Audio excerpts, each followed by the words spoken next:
we have vibe coding at scale. It's a talk I'm going to give at the expo in a very short version without all the hands-on stuff. So this is how long this will take. And it's all about vibe coding. So we're going to give fully into the vibes, embrace exponential, and forget that code exists. It is about focusing on the output and not actually on the code. And that's where people disagree. Like, if I don't look at my code as an engineer, what am I? And then what does even embracing exponentials mean in this case? So, and we're going to get into that. But we're definitely going to forget that code exists. And I think at the Anthropic conference 2 weeks ago was a great chart of how exponentially agents run longer and longer and generate more and more code. So slowly forgetting that code exists and you want to review every piece of code, but building trust and adding guardrails to the AI is what this talk is about. And this vibe coding journey starts kind of initially what most people saw of just like, I build an app in just one day and I put it online and I made money and then things happened to the app and things got leaked and things were no longer fun. And that's that fun chaos state of vibe coding. And we're trying to move to professional Zen. And that initial state is what I'm now terming YOLO vibes. It's the unofficial wording, but it's all about creativity and speed. And it's a good place to be. There is instant gratification. It's getting things up. It's about learning.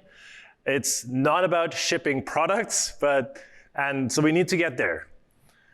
Second stage is structured vibes. It's all about balance and sustainability. Like, how do you bring maintainability, more readable code, like things you might actually, somebody in the end might want to read that code and you have a handover to somebody else. And you want to have some quality control that what you build is maintainable and not just a throwaway project. And lastly, we get to spectrum vibes. And if you have done anything on Reddit or on blogs in the past, then past few weeks, you've probably seen people sharing their kind of best practices. This is how I finally got good value out of AI. And those best practices are emerging, but they bring you that scale, reliability, and velocity that comes with that, while still hopefully giving you some speed and gratification along the way, but reducing that chaos, well, maybe keeping the fun. So vibe coding, initially, where we see this outcome first, as I said, it's all about, you don't even want to look at the code. Like, if you're in an editor, and I see actually people framing their experience in AI editors of low code mode. So they just look at the chat panel and look at whatever comes out of it, and that's the outcome first. It's all about natural language. It's all about just staying in the flow and working with the AI. And it's about auto-accepting changes. So until it maybe no longer works, we might want to undo, but otherwise we just keep talking to the AI. I know you did this wrong, try again. Fix it, or go to jail is a very popular one. So you can try all kind of, but stay in natural language. Don't be too specific. So there is a use case for that though. You want to get a sense for YOLO vibe coding for rapid prototyping, for proof of concepts, where you just want to get something out. And that's where I actually have a ton of conversations with larger companies who start a conversation like, how can we do vibe coding? And for them, it's all about getting people who are non-technical to be able to communicate ideas. It's about UX people just making a mock-up and being able to bring that to a meeting and being able to communicate what they want to do in the mock-up. It's all about learning. Like we had 2 weeks ago at Build, we had 1 hour vibe coding on stage live, and people build games. And I use Three.js, which I have tried many years ago, but I haven't used Three.js in a while. But once I got the code running, I could start getting into like, how it is structured, how does it make shapes, and I could actually understand technology because I have something working. And that's really the power of getting something up and running that gives you the technology, something hands-on to actually try out. And of course, personal projects. So I'm unsure how many of you had sit down with somebody who's non-technical and showed them vibe coding and just build your water tracking app, or you build something with your kids. There's all kind of personal projects you can now finally solve over the weekend thanks to YOLO vibe coding. So let's do some YOLO vibe coding. This is AI generates, so the images do reflect the vibe. So this is really about voice input, relaxing. I guess coffee is in there as well, but let's get it going. Okay. So in VS Code, for your vibe coding, we're going to start with an empty VS Code. So hit Command-Shift-N. Sorry? Are we supposed to use insiders? I might show off insider stuff, but all of what I'm showing is also unstable. If you have insiders, use insiders. Insiders is the pre-release version of VS Code that ships on a daily basis, like Firefox Nightly, Chrome Canary, Dev ships nightly. So on your left side, you will have no folder open. On your right side, you will have Copilot open. Everybody got this? Raise your hand. Cool, awesome. So who has used agent mode? Just checking, so not have to explain everything. Okay, cool. So agent mode, probably the default you want to have set, and default with setting. Claude 4 is great at front-end stuff, so for me personally, my favorite. Is it big enough? Yeah. And now what's interesting, so just one quick tour of how we're going to do vibe coding is there's actually this interesting setting here. Is this zooming? Yeah. Is new workspace in VS Code. And for this first round of vibe coding, I want you to go into this tools picker down here and actually disable scaffold new workspace. Because it will help you scaffold your workspace, but it will lower the vibes if you're just trying to do HTML coolness.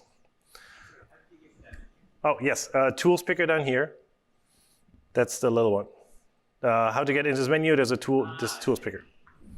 Okay. Uh-oh. Yes, it might be in it was in a different spot before. If you don't see it, check that you're in agent mode. Otherwise, you don't have tools. Yes, task mode. Yeah, okay, first step, into the panel, switch to agent mode down here. It might be an ask by default. Yeah, it is. Cool. And then second step, go into the tools menu, which only appears in agent mode. Soon, agent mode is going to be default, and this whole where is my tools picker is less of a problem. Okay, so and then what you want to uncheck is this new section. And we're going to check out new. Yes. Do you see nothing? And I see those two items and nothing else. That's not enough. I see more. You might be. Yes, I think that's fine. Let me just. Shoot. Okay, good insiders. Yes, I think this is actually, it's very recent and we're actively working on it. So keep it checked, it's fine. So let's actually use it. Let's start with our first vibe coding using new because it's so hard to disable. And the way we're going to do is create a, let's do React Vite. And that's first lesson for vibe coding. Use stacks that are kind of popular in front end where the AI doesn't have to reason too much and make wild guesses.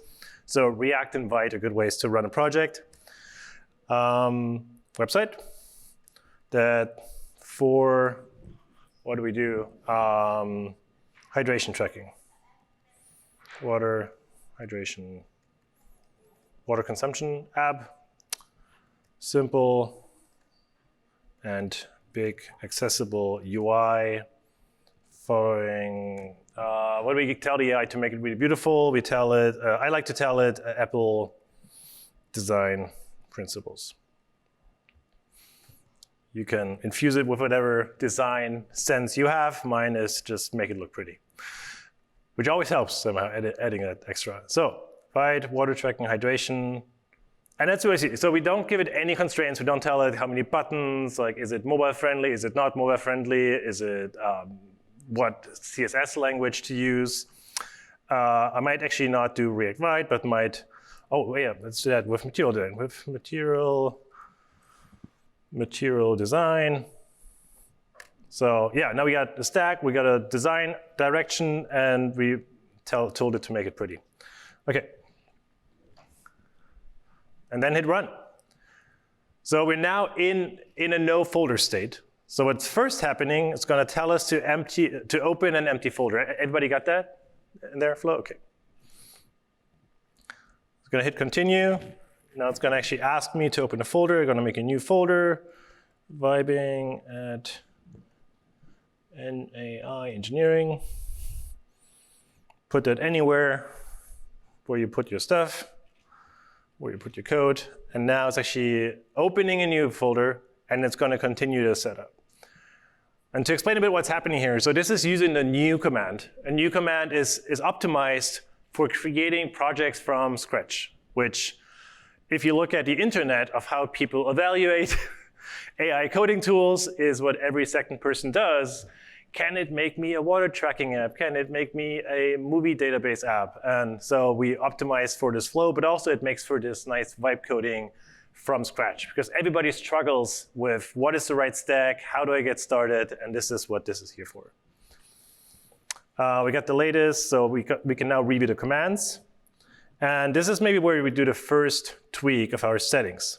So if you go into settings and search for approve, you will find the auto approve.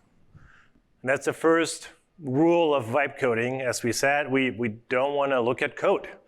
And we just want to have the AI do stuff. So what you can do, in my case, I'm going to actually go over to workspace, from user to workspace. And that means that setting is only set for this workspace, which is the safest way to use this setting. So use with caution. I'm going to auto approve, which means all of these continue buttons won't happen anymore.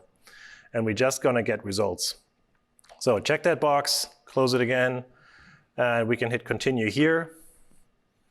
This is using Vite, this is fine. Now we're going to stop worrying about the code, but I can still read the plan. So install material dependencies, create hydration tracking, Apple-inspired design, and project structure.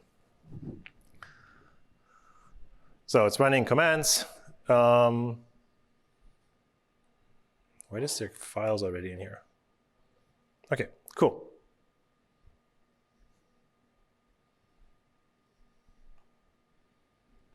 This keeps, what did it create? Oh. Where's the music come from? Because I already did something. Cool. Okay, we're on. Yes, keep going. In this case, it tried to create something and then it ran another terminal command. Keep going. That's fine. Is it doing stuff for you? Do you see things popping up?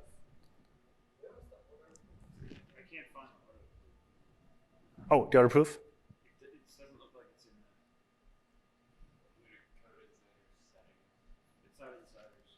I'm not using insiders. I guess I should be. Oh, wait. Did we? That was in the last version. I have insiders. I just haven't switched back. Okay. Okay. I couldn't find it either for it dropped down. Okay. It wasn't in non-insiders though. Was it? Let me check in VS Code stable. Here, wait. Not here. Yeah, that's my problem of not being enough in stable. I shouldn't run workshops. There you go. Wait. Why is that different than what came from Jesus? So you found it in Yeah. inside? No, thank you so much. There's two ways to get to the same thing, but it's a different menu. But it looks the same. Oh, this. Anyway, yeah. The settings. There's settings from the bottom and settings from the top, and they're not the same. Okay. I'm happy to go figure that out later. There's settings up here. I used the gear setting from the bottom. Yeah.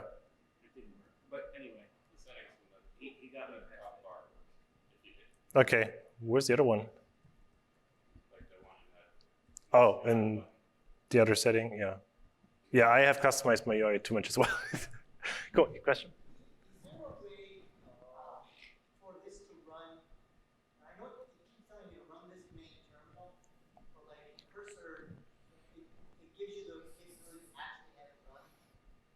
Yes, that's why I think I should have said auto approve before, so it's active for the chat session. But this is the setting I just showed, is the auto approve. So you all the continue buttons are basically gone, and it just auto approves. Yeah, yeah. And for MCP tools, we actually do have drop downs to allow always allow for session and always allow for workspace or not always allow. So there's some more fine-grained things we're rolling out to more tools. But yep. It still prompts you to continue when it's working. Yeah, I think it's the auto proof is not applied to the current session. I showed it too late. I should have done it the other way around. Okay, we got some material design coming in.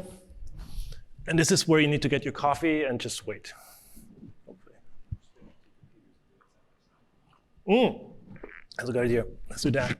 Okay, open your window. Okay, what prompt did we use? Create a void. So, okay, now in the new window, I'm gonna do auto proof first. Approve. Auto proof is already on, that's good. This is another window now, and we're gonna do the same thing, and we're actually gonna use material design. I guess and is still out there, right? And, or Fluent, that's the Microsoft one. Let's see what that looks like. Again, it's gonna prompt me for a folder. Vibing at AIE 2. And this is, I think, one of the key takeaways, like trying out different ways to get to the same result is where vibe coding really shines. Is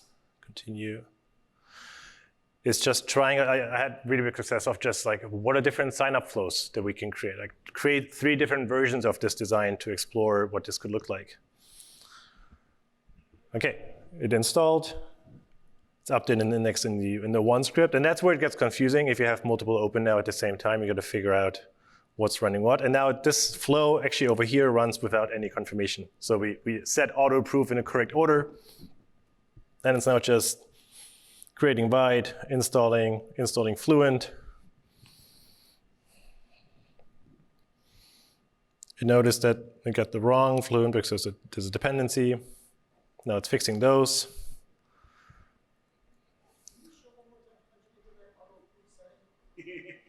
Yes. So the way I do command, comma, is the quick way. So I don't use menus. I should use menus. So you go up here. I have my settings up here. Most probably have them on the other lower side. And you go in here and go into settings. And this is what it should look like. Do your settings look like this? And then if you look for approve, sorry, can't type, auto approve. Do you see it? It might be insiders. It's all blur. We're shipping on a monthly basis, and I thought we tweeted about it end of last month. So you found it? Okay. I guess the future outlook, sorry.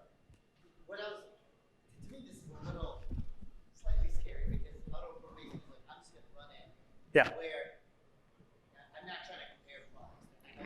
I'm just used to, I really want to use this, I want to stop paying for it. But the challenge is that auto proof is like, I'm just going to do this. Yeah, yeah, So it's like, yeah. hey, would you like me to run this? And then you say yes, and it does that work for you, right? So Yeah. I'm looking for that in between. But right now, it's like quite binary. Yeah. It's going to either run it or it's not. Yeah, the good thing, the person who owns the AI terminal integration just came back from paternity leave, so we're back on the game to working on it. But there is definitely, we've been looking at how to allow specific terminal commands, and that's how most tools do it.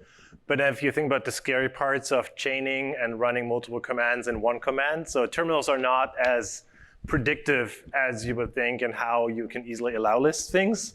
So if you're mostly thinking about the how to do it right? Okay, now we got 2 vibe coding sessions going on here. I'm gonna hide this one. This is not, this is for tomorrow. This is vibing is happening. So what you see, it creates an app, TSX, it creates an app CSS. It also creates Copilot instructions. Who's been using Copilot instructions before? Yeah, so that's one way this out-of-the-box experience just does things for you. It comes with instructions baked in, which is nice. It understands which stack you're using. That's mostly about it. It already captured my design principles that I eloquently put in, please make it look like Apple. And now it's actually, there's a clean, minimal, intuitive interface, consistent UI, and everything else. It broke down the technical stack, even things I haven't mentioned, like CSS and responsive design. So it calls out some of the assumptions that AI will fill in if you give it a high-level task. Okay, this is still working on the index CSS, and the other one is working on the HTML file. Yeah. How do you guys create the impressions file? It will just do it for you. It will usually do it as it creates the project. I haven't typed anything else so far in. We're just vibing. There should be a file called instructions. It here created one. Or a page. Let me see if it created one both. I didn't see it. Okay, there we go. Intro. Our first app is done. Hydration trackers, stay healthy, stay hydrated. Today's progress, we're on a quick add, 500 milliliters. And it went with metrics. Isn't that beautiful? Just how I wanted it. Maybe I got my accent, I don't know. You can do plus, minus. It's interesting how mine looks different. Yeah, I know. So does everybody look as nice as mine? Do you already see yours? Okay. Yeah. Yours better? Yeah. Yeah. That's this is like a very wide open vibe coding workshop. I ran these a few times, and this is probably one of the nicer ones. So, but it's also I like actually running these with different models and getting a sense of how good each model is at design and having design sense without me telling it how to do everything. And Claude is definitely usually rocking the icons. It got the colors really nicely. So that's been great. This is a really nice app. So now next on, because we're visual, like we haven't even checked the code. We haven't read the CSS. We haven't looked at the TSX. Like, is this still doing, which is doing functional programming? Like, how does it handle state? I don't care. It works. So now you can actually do a new feature we landed. You can now say, work visually. So I can now say this header up here, I don't know what it's called, like whatever progress indicator. Let's make this more animated. Adding particles, maybe? That's good. So muy paper. So this is all, is this material design? This is material design, yeah. So did you copy the component link? I didn't. I hit start down here. If you have the browser preview open, did it open for you all? Cool. So this is to point out two features. So one is in this flow, at some point, it basically started the task. It did npm run dev. And then the next step it did, it opened simple browser. And simple browser is this VS Code in browser preview we have. And it will just, what we're injecting here, what just went away, is a little toggle you can now use to select specific elements that we then attach as a visual reference and as CSS into the current chat. So if I scroll back down here, I see what's being attached. I actually click it. So everything you see under a message is in the context. The element screenshot somehow didn't make it through. But this one made it in, and that's basically the CSS description and HTML of the element we attached. So I didn't have to describe the element where it sits. It just did it for me. OK.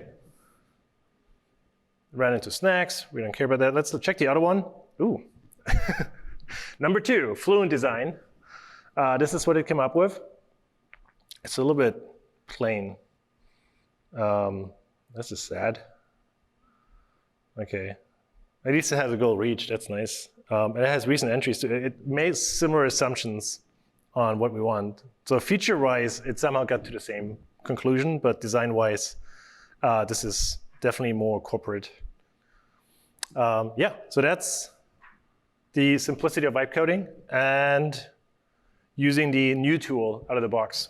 If you are an insider, so you can disable new tool, it's easier to do like a single file HTML thing, because new tool is definitely biased towards using npm and installing packages, so it always ends up a little bit more complex. Do you work with the insiders too? Yes, it's basically the team I work on. So hi, I'm Harald, I work on VS Code. Yeah. It's really cool to understand when you open up the new insiders, what are the new things that just changed different, like a quick diff somehow. Like someone could show me like, Yeah. I have them both on my machine. Right. And I use them both. But then I like fall behind a couple days back. It's like, what are the new things and why I should be using insiders? Yes, so the best way to stay on top of what's new is, so we do, actually right now this week, it's testing week and we're writing our release notes. So the release notes are usually capturing everything that's new, but for insiders it's hard because it's coming out every day. So it's hard to point. That's a great idea. We're gonna make an MCP server that summarizes what landed. Yeah, yes, I like that, I like that, I like that. Let's do it for the next next demo. Next demo. Okay, so what do we have in our YOLO vibing toolbox? We have the agent, which sometimes is hard to find. Now you're all on the agent, so that's great. It's all about, actually didn't show that. I could have shown that. It's different panel styles. So if I go back here, you can actually move this into the editor, which is nice. So some people like that, more space for your chat. You can also, if I go back into my panel, I moved into the drop-down here, and you can move your chats into here. So you can have multiple chats, and they actually have names, so it's easy to go back and forth. You can put them in parallel to your code, so you can use all the like window management things. Can you run them in separate windows? Yes. Wait. How did you know? Okay, where do we go? In new window. There you go. Now you have a chat in its own window. You can put it on your own monitor. So feature request succeeded. And you can actually pin it to be top. So now if I run this and I can close this, let's move that away first. So I can accept this. This we're all gonna keep. Close it, and then close the other one. And now we have the output, and we can just move our chat across and fully focus on the exponentials that are happening in this window. Yeah, so that's one way you can really manage the space how you want it. New workspace flow we showed. So it's really this optimized CLI first. Good question? Okay. Yeah, and then voice dictation I haven't shown. Who has tried voice dictation in GitHub Copilot already? Okay, magic moment of add a dark mode, please, and maybe give it a cool name that works with a younger audience who needs to drink more, or maybe my kids. Make it for kids, so a little more kids friendly. Thank you. Bye. Okay, so Command I is actually the default shortcut. It's a local model, which is great for privacy, and it's really fast. It's accurate, and there's an option as well when you use command voice input that it also reads back the text, which is great for accessibility. And yeah, by using just your voice, you can now finally don't put that coffee down and just keep vibing. There's a Hey Copilot as well. I think we did at some point, which I haven't used in a while. Okay, I said all that. Keyboard shortcuts. There's a keyboard shortcut if you want to customize it to actually hold down while you talk and then let go. Visual context I showed, attaching, it's great for wireframes. The in-editor preview gets hot reload. It just works. And you can attach the elements using that little send button. And then auto accept. I showed the auto approve tool. There's also an auto approve tool setting. There's also an auto accept after delay. If you don't have that on, I love auto save. It's a great VS Code feature that's already working basically after delay or after focus change. It will just save it for you. And what I haven't showed, let's see if this works here, is the undo button. Is this still going? What's this one doing? I forgot. Oh, this is adding the particles. Cool. It still worked on that. Good Copilot. Okay, Got stunning animations. That's great. That's what I wanted. Is it doing it now? So let's keep. It does animate. Nice. Particle. Nah, look at bubbles. Okay. I don't like it. Undo up here. Those are basically our checkpoints. There's a new checkpoint UX coming, but because I have many people telling me, oh, you don't have checkpoints, I can't undo stuff. But if you already accepted stuff, or if you want to go back to something like this is like these particles, but for V0, oh, that was beautiful. I love it. We don't need that. Then you can also bring that back. Just need to see that again. That was really nice. Okay, so for people who don't like particles, we can now undo, and it's now back to the original version. So it has stages for each of the work it did, and you can easily go back and forth to see the before and after as well. Yeah, but in Vibe code, you don't want to look at the code because we don't look at the output. Okay, that's the YOLO toolbox. And I think, as I mentioned before, you want to try it out just to get an idea of the AI. Like in my case, I mentioned I like getting a sense of how good AI is at design. Like, can I just give it wide tasks to explore a space and it'll like come up with something interesting, or do you need to, how detailed do I need to be?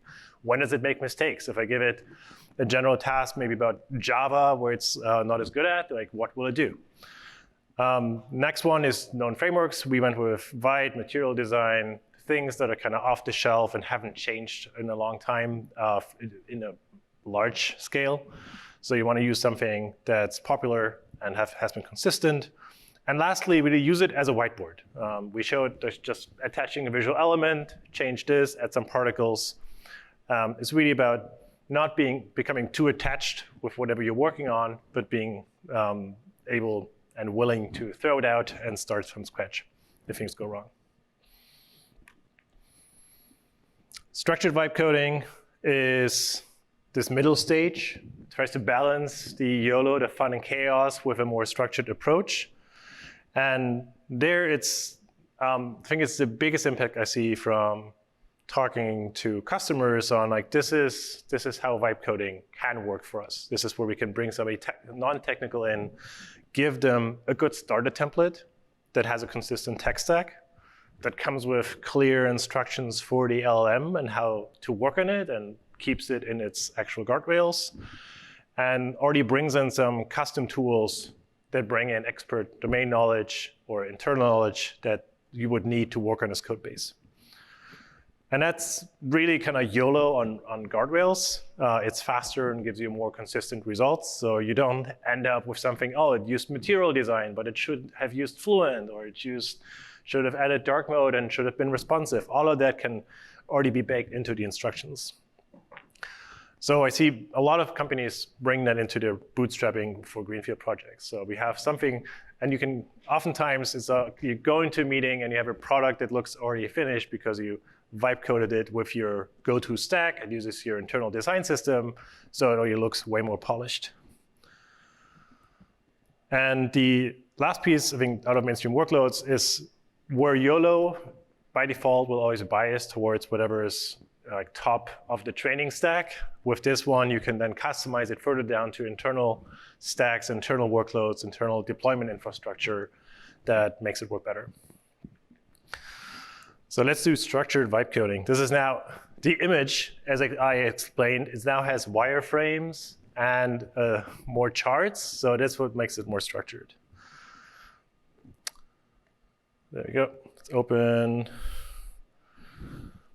So what I'm going to do now, I think I'm going to push this up. Is this still running?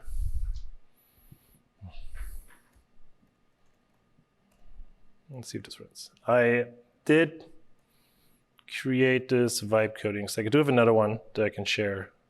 Just look at this one, and I'm going to push it to GitHub. It's going through pretty fine. Cool, front-end vibes. Perfect. This is all vibes, so we're going to make this live. This is commit. And then, yeah. Oh, yeah, missed this one. Who has been using this commit button here? So Copilot will write your commit message. Done. This looks good. And now sync changes. And I'll share the repository. This repository might still be an old name. Let me see.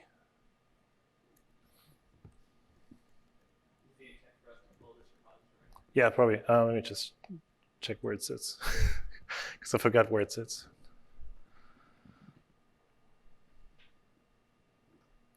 Oh, it's perfect. Sleep vibes. This was one of my vibe exercises. Okay, this for browser window. Like viewing your Which the it just opens sometimes. oh yes yes the simple browser. So we go into simple browser show. That's it. Sleep vibes.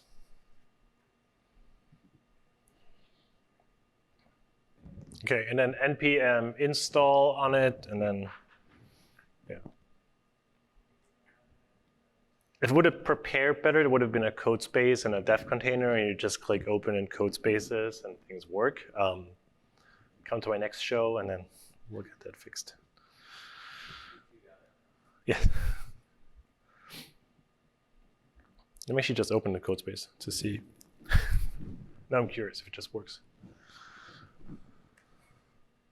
Anybody's been using code spaces on GitHub? I mean, okay, occasionally. The complexity lies in all the different versions of the feature parity between insiders, the regular version, all of the plugins, and some of them don't work in. Out of bug, yeah. If everything just worked the same, it would be. Yes, it mostly does, right? But mostly, right? Yeah. It's 95% there. Yeah. But it's the 5% when something doesn't work, you just go back to the other tool. Yeah. So VS Code is offering me to reopen it in a container. Because it has a container configuration. You could try. I'm actually not running it in container, but if you want to, the container is just a Node.js one, and it should work too. I did add a container. See, I vibe coded my container too. Wait, I can now check. So if you ever wonder what you did on a project, so this is where I created my container. This is where I just asked GitHub Copilot to update my dev container. Just look at my code base and update my dev container. So I did a good job here. Should have maybe remembered that I did that as well. Okay, if we're ready, meanwhile, while you clone, while you npm install, anybody got it working already? Still clone, okay, cool. I'll give the tour of what we have. So one is we again start with good Copilot instructions. And they live in .github/copilot-instructions.md. It's a markdown file that's included with all your agent requests, all your chat requests, all your inline chat requests. Just Copilot basically gives a grounding foundation knowledge about your code base.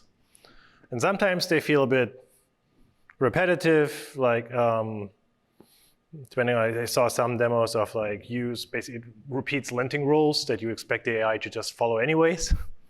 But I like, my go-to is just a one-liner on what's your stack. That's a good starting point.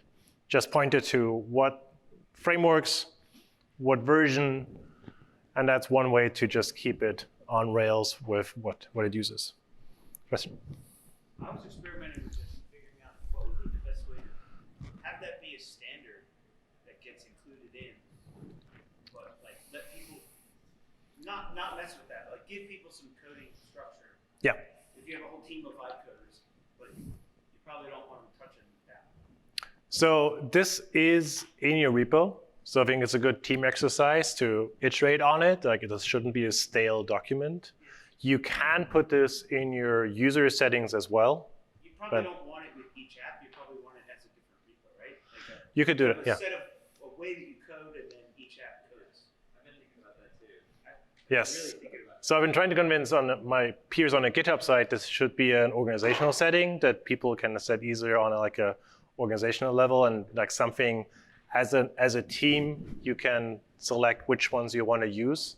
So we're working on that, this discovery sharing. Is there always one file, or can you opt in for like, because if you have different languages, different Yes. settings, different things you're building, like a Good question. an API. Yeah, so we have this one now. These are new instructions. So these become rather monolith and large and unwieldy. And now, just point out here before I go to new ones, I do also guide which tools to use. I do have my first MCPs in here, and I already tell it for front-end Q&A and review, use the browser tools that come from Playwright. Research, I use Perplexity. I have Context 7 in here, which has library docs, and it keeps using this ID tool to look up IDs, but I just gave it, these are the IDs you should use, don't use the other tool. So there's ways you can already guide it to specific tools you want it to apply when needed. The rest is just syntax formatting, optimizations, key conventions, yeah. And then the other format we have is .github/instructions/name.instructions.md. And those have this front matter syntax that's becoming more popular for rules of what files it should apply to. So they start to be scoped with a glob pattern.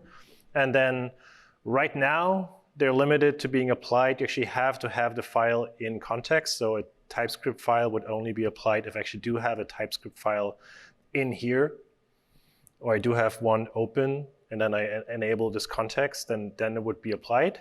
But if I only have this right now, which means this isn't included, it wouldn't actually apply the rule. We're fixing that, and it's going to be more working as expected, probably. But that's right now. That's like the biggest question I get. Like, it didn't include my rule because right now it really wants to see that file. Yeah, so those are new. Those shipped, I think, the last version, so they should be also in stable, and we're actively working on those. So, and then the new thing is plans or prompts. And then we have the first kind of reusable tasks for, as a team, how do you think about ingraining, like, oh, we now have finally a way to tell GitHub Copilot to write tests. And your AI champion in the team handcraft this perfect prompt which one-shots your test consistently. And now everybody shares it in Slack, copies it around. Once you run a write test, you go back to Slack, copy it back. And that's what you want to use prompts for. You can finally put these prompts into a place where they can just be used by everybody. And how can they be used? So I showed these can actually be attached. So you can also go in here and attach instructions. So you can do it manually too. So that's one way. But I can also now go in here in the chat window and hit /. And I can now actually run user prompts that are my own, that I create for myself. And I can use my plan and spec prompt you see over here on the left. Can you make up custom ones? Yes, these are custom ones. So the ones I have here, these are already custom in the workspace. And then the other ones I don't have, I'm not showing, so I think we do. Wait, there's a new menu. Yes, yeah. You can name them for you. So let's make it here. So this one actually just landed yesterday because insiders. We can now finally have an entry point because everybody kept asking how do I create prompts, and then I have to tell them which command to find it in. So this is the new prompt configuration file, and I have some already here. So as you mentioned, like this is one that's interesting for, if I open this one, this is like defining how I want to write custom instructions. So whenever I'm in a new project that doesn't have custom instructions yet, I do run this prompt to bootstrap them for me. And yes, there should be a prompt sharing website where you can find these amazing prompts that I create. And next week, we're going to... So each prompt is like a separate, it's like separate from each other? Yes. So that's the main difference between instructions. Instructions are, you can have multiple. If you work on, for example, if you have one for TypeScript and one for your front-end folder, they do combine because there's multiple instructions that hopefully don't conflict with each other. But they allow you to be attaching multiple instructions. And they're really more about code, whereas prompts are basically easy ways to inject something in this prompt field, and they stay in the conversation, but they They're mostly around a task and maybe giving the AI something like specific to do. Instructions, you wouldn't necessarily give it like what to do, but more how to do it. What about if you wanted to, for example, teach it to always do TDD when it's writing code? Yeah. So TDD, good point. That would be a good way to use custom modes. So if we go into here, custom, sorry. So this is only insiders because it just landed. Sorry, you can't follow along, or if you're not insiders. So custom modes will show up in the dropdown. So this is like it just went into the menu, created a custom mode, and now I can pick where it shows up. So it got GitHub/chat modes, which put it into the repository, or I just want to keep it for myself. So a good pattern, if you just want to experiment, put it in your user folder. If you want to make everybody's life better in your team and you have high confidence that your mode does that, then you put it into the project. And then we're going to name this one TDD.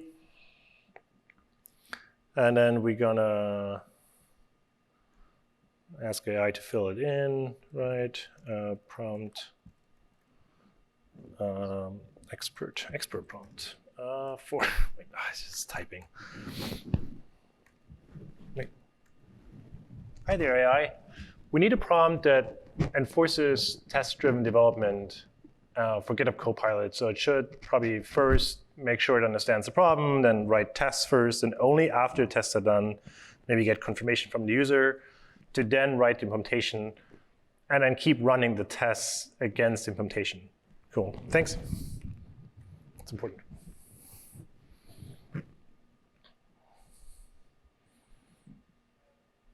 I didn't say, actually, I'm not worried because I didn't actually activate my file as context. Let's see if it. I think it should have a tool to just create modes for you if you ask it. So it's gonna make that an MCP server next.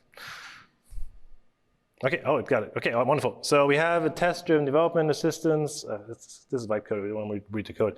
Test development assistant, core principles, understand. Red, write failing tests first. Beautiful, I would have not. Green, wow, it does follow. Refactor, improve code quality, strict rules, no implementation without tests. Beautiful, beautiful. So this is our new TDD mode. With Sonnet 4. Looks pretty good. It has emojis, example. Shall we try it out? Okay, we have. If you scroll back up, there was something that said, User framework? It's framework independent, looks like. was it? I thought there was something. Oh, just? Yeah, I think it does some, yeah. Oh, okay, so it has it right there. It does make some stuff up. Yeah, wouldn't need to do that. I can take this out.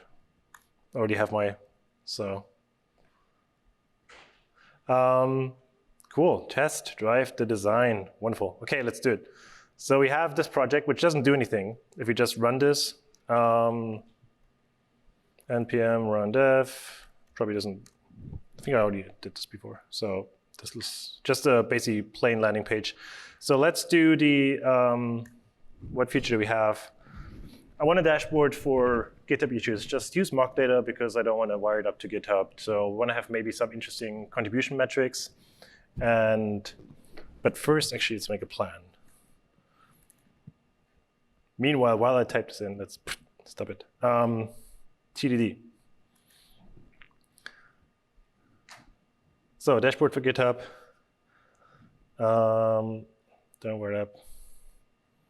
So now, again, we give it a very broad task, but we can now put it into TDD mode, which is our new amazing test-driven development mode that follows all the best practices, I assume, that the AI knows about TDD. And let's see. So you created a new mode there. Yeah.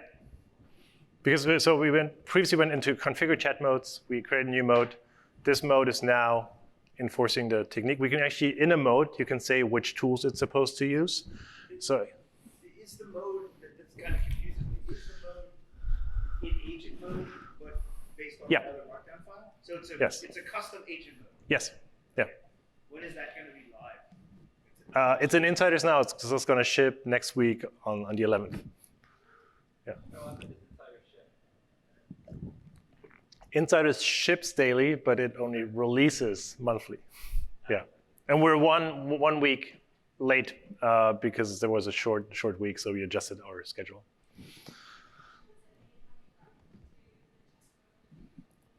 Yes. So for most of you, this menu will just have these entries. And in Insiders only, if you look for modes in the command palette. So command palette, you can also click up here, show run commands, and then modes, and that's the place. During development with class, you tend to deploy the application. Yeah. There's errors in console. There's got to be a way for, instead of me copying and pasting that error into, Yeah. Are they in the output or in the problems view? it's in the output, it's in the console, right? So just think about it. Okay. Yeah. Like this one, I purposely did something wrong, and I wanted to see like the error code is in the terminal. Yeah. And it goes, tell me if you need anything else. Yeah. I want you to look at the terminal when there's an error, right? And right now there's only copy and paste. Yeah. Is there a mode where it just constantly is looking at the terminal? If it runs the commands itself, it will start looking at the terminal. So the easiest way, if you run the deployment and the scripts itself through Copilot itself. But otherwise, there's also context. Actually, if you look here, we have the. There is actually terminal last. There's terminal last command, which includes the output as well in term selection. Now, if you ask me why they're not in the add context, I couldn't tell you right now. Yeah. But yeah, that's working. I think I did this thing wrong though. TDD, let's just see. Oh, the tools. It configured, it made up tools. So it did, that's a part it made up. Those are not the right tools. This is why it didn't do anything. Was when it just basically acted like chat and gave me the code, because all the tools it tried were, it didn't have any write access. So let's try this again.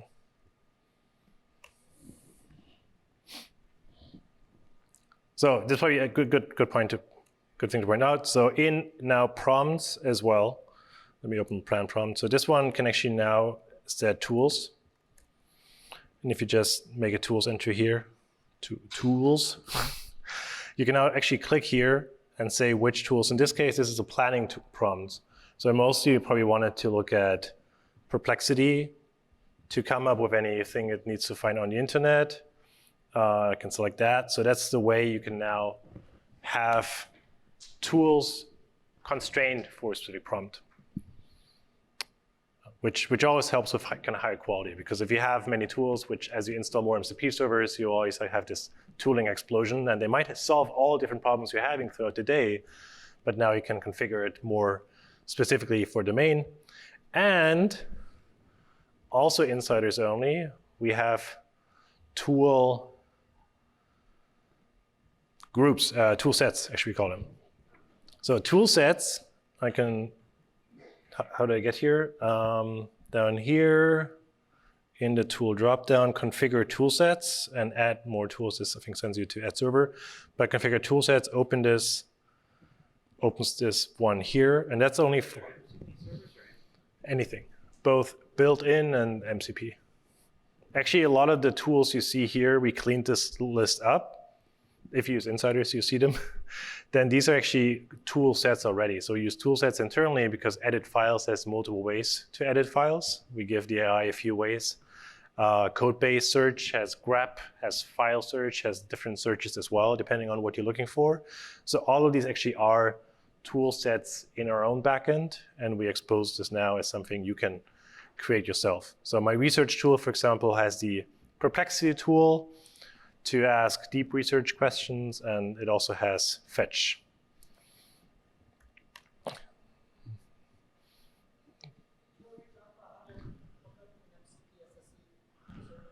No, I didn't. No, we can show. Yes, I can. Wouldn't be a talk without MCP. Also, there's a talk tomorrow about MCP, a whole talk track where I'll be talking about MCP if I can finish my slides. Okay, there we go. So let's talk about MCP. This is doing something. Let's see. Not understanding requirement. It created mock data. Red phase writing tests. It wrote tests. It found that there's a no package library. That's sad. And it created the test utility, and then it tried to run the tests, and then it asked to proceed. So that's cool. So it did the first stage of that mode. We don't need to go too deep. But that's modes, TDD. It will ask now for, because we asked it to ask actually for confirmation. So that's why it's now pausing. It wrote tests. They're all red. So that's good. Okay, we accepted, and let's go into MCP. So MCP servers, who has already MCP servers set up in their VS Code? Good. Two. Okay. One way to get MCP servers is editing JSON, and that's really there's a few other ways. But let me show you another way. Playwright MCP. Who's been using Playwright MCP? It's probably one of the coolest ones. So Playwright MCP is a browser testing framework, and allows people to access the browser locally and just take screenshots, run websites, get accessibility audits, a whole bunch of utility in there. And how to get it for VS Code, there's a JSON blob that you can all ignore and just hit install server. So install server is just a VS Code protocol that we use to just wire things up into VS Code. You see the same if you go to the extensions marketplace for VS Code. You can hit install extension that powers the same process. So now I can don't hit show configuration. We need to move this down. But install server actually puts this now into my user settings. And as you can see, you can have MCP servers both for yourself, and I have the one for GitHub and for JISPad, which is a cool one. I can recommend this one. And then, yeah, Playwright now. So you can already see how many tools it provided. You can see if anything fails, you can get to the output. If there would be configuration, I can show that here. There's actually JISPad needs a GitHub token, so it's a local MCP.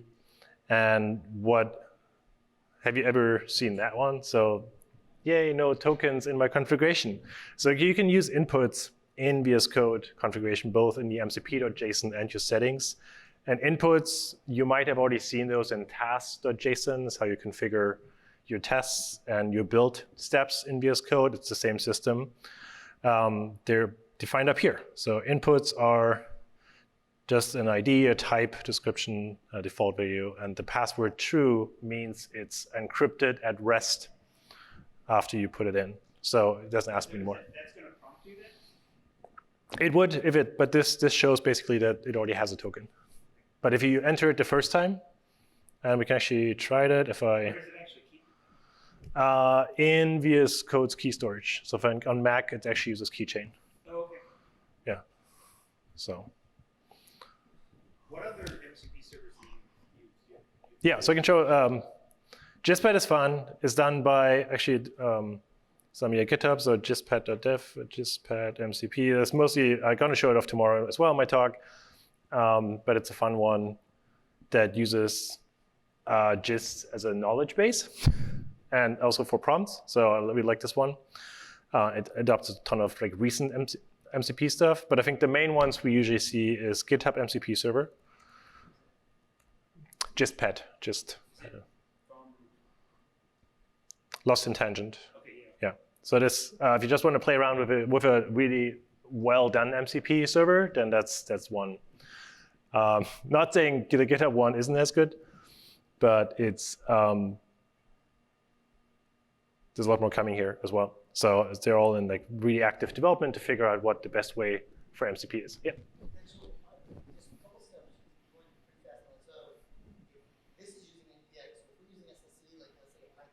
Yeah. So how, like, first, where did you had the MCP JSON. Yeah. Okay. How did you connect to let's say I have a Python, custom Python MCP server on SSE port 1224. Yeah. Which is exactly what I did. I don't understand how you just did that. Okay. How do I hook it up? To SSE? Yeah. Okay. Right now it's in details. Okay. And Example. right. And in your case, that server's already running. So how to hook up? Okay, cool. Yeah, let's do that. So SSE, same way basically. So just finding my, max it out. So go back to my mcp.json, and down here, yes. So to clarification, mcp.json sits in .vs Code right now, and it's per workspace, and that's shared across everybody. So hopefully you put stuff, either you work on it alone, and it's just for you, or everybody is happy to have those MCP servers. Yeah. Yeah.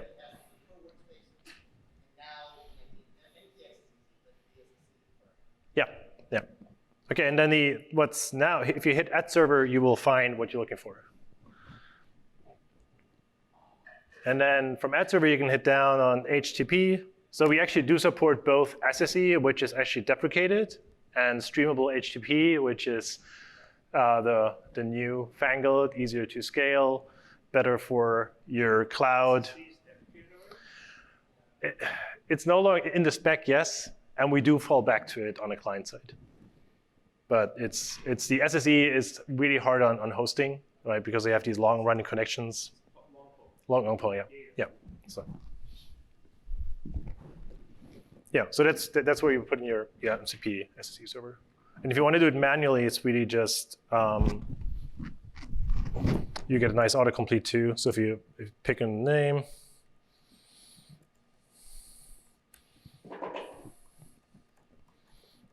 example, and this would be the type would be not studio. Actually, it's HTTP. Yeah, you already would use HTTP, and then it would already yell at you that you don't have a URL. So I'm gonna put a URL. So this is how everything is by default as STIDO. Once you have a URL, I think I can take this out. Yeah, so it would be just that entry. So in order to leverage this, are you just starting your chat in ask instead of agent step, and then it's leveraging the MCP server? Yes. So to get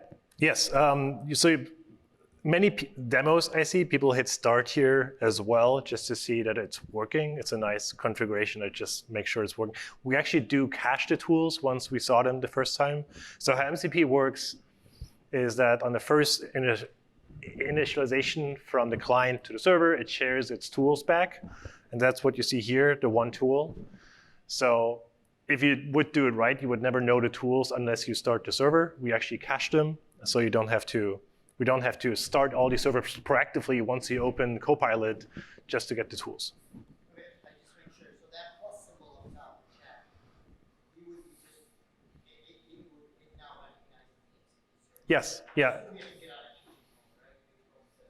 No, actually, you want to be in agent mode. Agent mode, ask mode will not run MCPs for you. You can go because ask mode is not. It's not actually. There's no function calling inherently, right? Ask mode is really this traditional ask ChatGPT question will answer based on its training data or its context. Yes. So there is also in ask mode you don't have tools. You would see it, but I can do actually. Does this still work?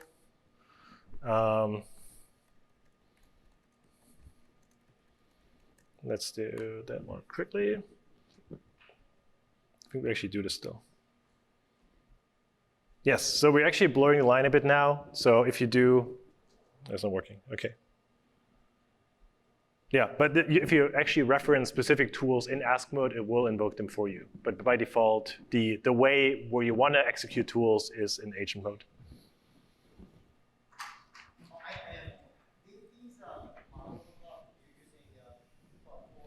Yeah.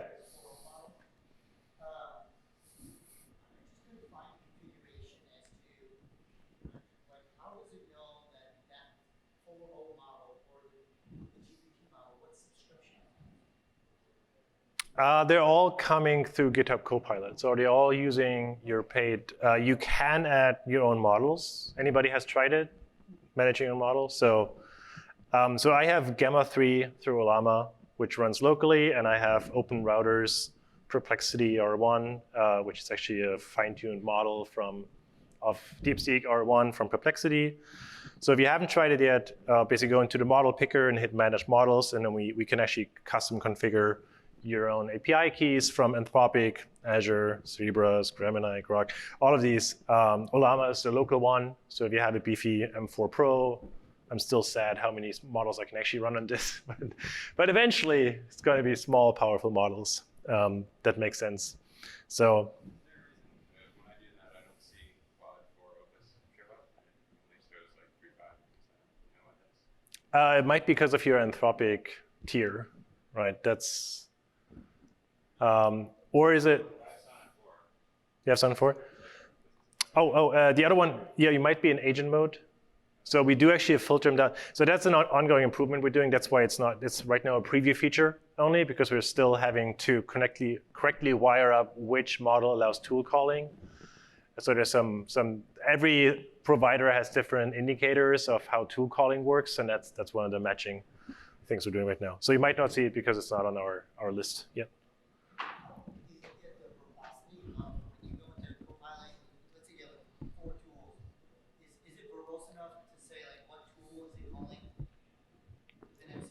Yes, yeah, you will see that. So if I do just one example here. So just so A, you can disable them. If you want to be faster, you can do Command down and just go through. So context 7 is the one I want to keep. Playwright I can disable right now. But once you start using them, this is Command up and down, the power user way of navigating those. So these are all built-in MCP servers, and once you start, you can actually now, if I want to be very explicit and I know which tools I want, I can use my tool sets, or I can mention specific tools that are in my list. But I can also now just go in and say, what do we want to do here? Research, GitHub, metrics. Let's actually use the research one, because we created it. Sounds better when I use research here. Use it in a sentence for productivity. And now what happens now is this one is in agent mode. We have the research group set or tool set. So we'll either use Perplexity or Fetch. And one of my Perplexity keys actually outdated because it failed before. Let's see. OK. So you see, I already actually proved this before.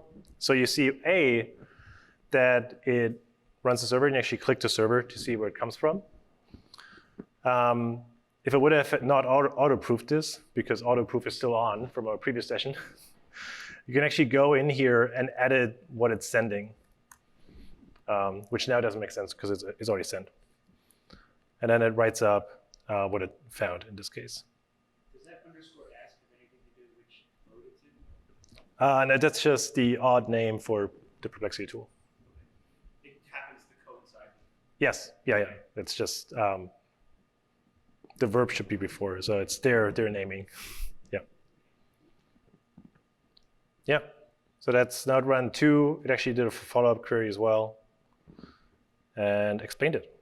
And now I could put this into a spec as well. It's actually I did this before, so I wrote a spec for a community dashboard. So I did the research using Perplexity, and then asked it to write a spec from it using a little query I have here for the spec. So that's one way you can quickly get things done. And just to point out this one, it's pointing it to the spec. So these are actually resolved by the AI. So if you point it to specific files, we do actually validate those as well. So if you get them wrong, I think they're underlined. You can also click them, so you get all the markdown goodies. And then you just ask it to write on the spec, do nothing else. Use Perplexity to look up stuff. Don't lose details, keep updating the spec. So that's one way to work on specs. There's probably more tools we're going to add here. Yeah, so that's MCP. Any other MCP questions?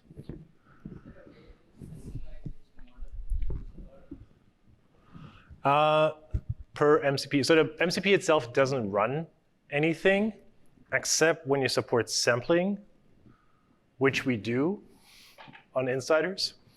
Sneak preview for tomorrow. So, but if you use sampling, actually, I guess I have to explain sampling. So sampling is a way for MCP to reach back out from the server to the client to use the LLM on the client. And you can often think the best use cases are to summarize. Use cases are if you want to reduce the amount of tokens you send back to the client to explain something. So there's a few ways. But overall, there's not enough integration of sampling, so we're the first ones to get it out there because we already have the LM exposed. So that's cool.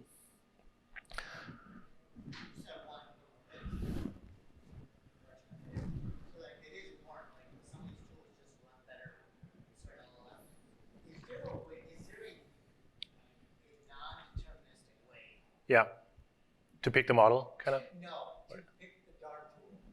So you clearly have multiple tools. Yeah. And Claude is deciding what tool to pick. Yeah. And you can prompt your way through it, but it's Right. still highly non-deterministic. Right. So yeah. Yeah. So what I recommend is in your modes, boil down the tools to what you actually need. So reducing the tools manually, either deterministically already in your prompt. So this prompt could have tools for like what it should actually do, right? That would be one way. And then I can configure what I actually want to have here. Like this should be only doing perplexity because it needs to do research and that's all it should do. With custom modes, that would be so much better. Custom mode, yeah. Different pockets of like code like this, and Right. Then you kind of pick your pockets of tools. Yes, so custom mode is one way. And then the other one is you can actually mention specific tools. So if you go in here into add context, and then you can actually point it to specific tools. So you're not doing like the look up things on GitHub and you try to find the right verbiage that it gets the right tool. You can just actually mention the tool of it should, for example, resolve library. So you can just add these here and then it will be handed to the AI of like, these are the tools the user wants to use. It's still, yeah, right. No end user is not going to say, here, they don't care what tools. The end user is working with the chatbot. What tool it needs to use Yeah. is still not deterministic. Yes, tool calling is inherently always, even in this case, we're telling the AI you should use it, but it might not use it, yeah. There was a dude in the GCP session who was like, yeah, this could be determined. It's not. There's no finite tool there, so I'm just trying to understand if there's Yeah. something here that can apply, but I like the instructions. Yeah. Yeah. So my timer's down to 0. Maybe just go back to the slides to wrap it up. You have more, right? Vibe coding. So we showed workspace instructions. We showed dynamic instructions, which only apply to parts of the tool set. We showed custom tools, a little playwright, deep research. I haven't showed using WebDocs. Like actually one of my favorites, just point it to an existing repo and say, read this repo if you have questions. MCP works great for that. When I work on MCP server, I just tell it, look in the TypeScript SDK server from Model Context Protocol if you have questions. Because we have cross-repo search, it just works. The agent actually has access to problems and tasks. So if you have tasks set up and you have linting set up, things will just work. So make sure those are set up in your template. Generate commits I showed, and then fine-grained review. You can pause at any time. If it asks you questions, you can always type something in and keep steering it into the right direction. And you can trust read-only in specific tools. And I showed you also editing. So yeah, instructions, keep refining them as it makes mistakes. One of the key ones is commit often. I didn't show commits now, but anytime you have a working state, just make sure you commit it so AI can continue making mistakes and be creative. And then last one, there's a clear pause button in the lower end. So if AI goes off and you're like, what is it doing? Like, is it just doing the right thing? Just pause and review, and that's possible as well. I showed a bunch of this for Spectrum development already, but it's really about having a spec, having a blatant done a plan and doing more custom prompts and tools, which I showed. I showed reusable prompts. There's more MCPs for database access and logging and project tracking, like the GitHub MCP. And there's also access to actually tests and do debugging within the agent as well. So if you ask it to do test-driven development like we did, it will actually start running the tests if they're set up in VS Code correctly. And then we talked briefly about models as well. So if you want to use O3 for any of the cool stuff, the deeper thinking, you can do that as well. Spec-driven is really about focusing on the spec.